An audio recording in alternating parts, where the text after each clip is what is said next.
Hello, আসসালামু আলাইকুম। আমি এই ভিডিওতে আপনাদের ছোট্ট একটা জিনিস দেখাবো। সেটা হচ্ছে Instagram থেকে আমরা যখন Instagram ইউজ করি তখন হচ্ছে যে কেউ পোস্ট করলে ওই ইমেজগুলো বা ভিডিওগুলো আমরা ডাউনলোড করতে পারি না। সাব এক্সাম্পল দেই যেমন হচ্ছে এই ইমেজটাই আমি যদি রাইট ক্লিক করি এখানে আমার কোনো মানে ইমেজ সেভ এর কোনো অপশন আসতেছে না।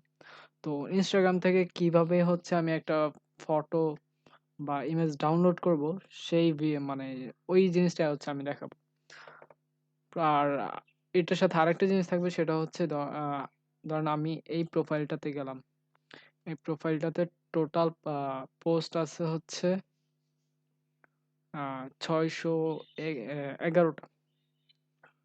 তো ৬১১ টা পোস্ট আমি একটু দেখি একটু কিছুটা।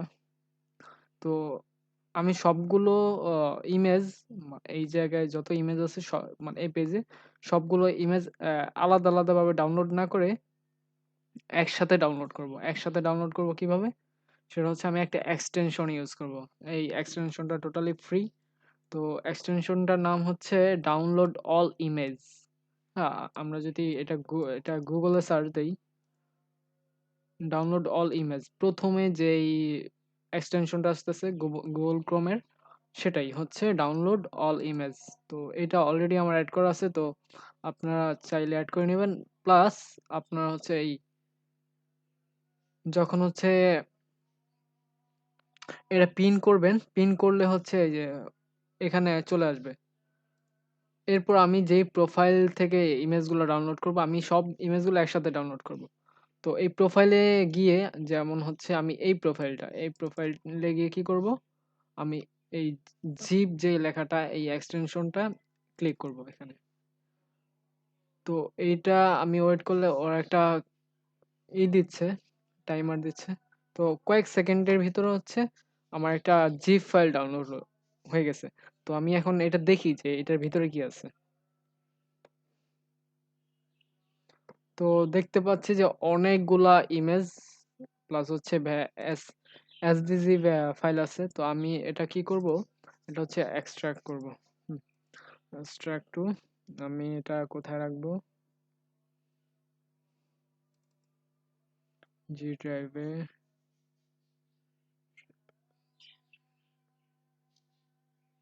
আচ্ছা আমি একটা নতুন ফোল্ডার করি। জি জি ড্রাইভে নতুন একটা ফোল্ডার করি ইমেজ। ওকে। তো আমি এক্সট্রাক্ট করে ফেললাম। তো আমি এটা ক্লোজ করি। আমি এখন ফাইলটা চেক করব আমি। পিসি থেকে জি ড্রাইভ ইমেজ। তো সবাই দেখতে পাচ্ছেন যে ওই আ পেজের মানে আপ যতগুলা ৬১১ টা পোস্ট আছে। তো সবগুলো পোস্ট একসাথে ডাউনলোড হয় না। বাট এই পেজে যতগুলো ইমেজ আছে মানে যত য যেই পর্যন্ত লোড হইছে এই পেজটা ওই প উম, ওইটুকু হচ্ছে যত ইমেজ আছে সব ডাউনলোড হয়ে গেছে। তো আমি এই এই ফাইলগুলো কেটে দেই। এর মধ্যে হচ্ছে যেমন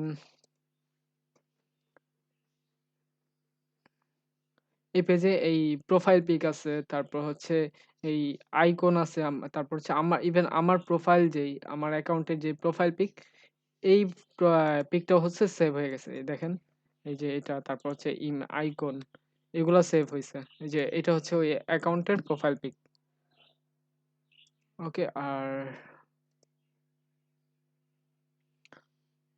হ্যাঁ, এটাই। মানে এই এক্সটেনশনটা দিয়ে আপনি হচ্ছে একটা প্রোফাইলের আপনার ওই পেজে যতগুলো ইমেজ লোড হয়, সবগুলো ইমেজ একসাথে ডাউনলোড করতে পারবেন। এখন আসি সিঙ্গেল ইমেজটা। যেমন হচ্ছে আমি যদি এইটা ক্লিক করি, আমি কি দেখতে পারবো? দেখি। না, আমি হচ্ছে সিঙ্গেল ইমেজ এইভাবে ডাউনলোড করতে পারবো না। এর জন্য যেটা করতে হবে, সাপোজ আমি এই ইমেজটা ডাউনলোড করবো। এই ইমেজটা কিভাবে ডাউনলোড করবো? এর জন্য আমি আরেকটা টুলস মানে এক্সটেনশন ইউজ করবো। সেটা হচ্ছে হুম, এই তো